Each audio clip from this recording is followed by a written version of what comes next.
அத்தை மாங்காய் இருக்கு, அறுத்து சாப்பிடலாமா?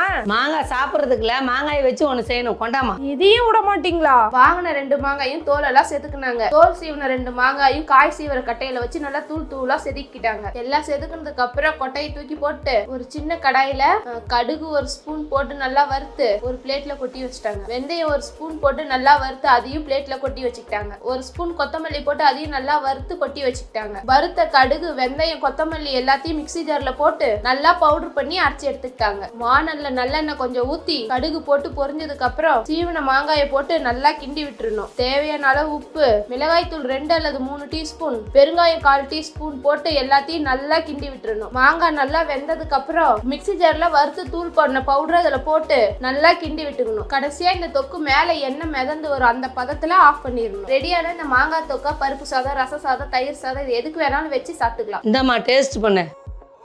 சூப்பரா இருக்கத்த.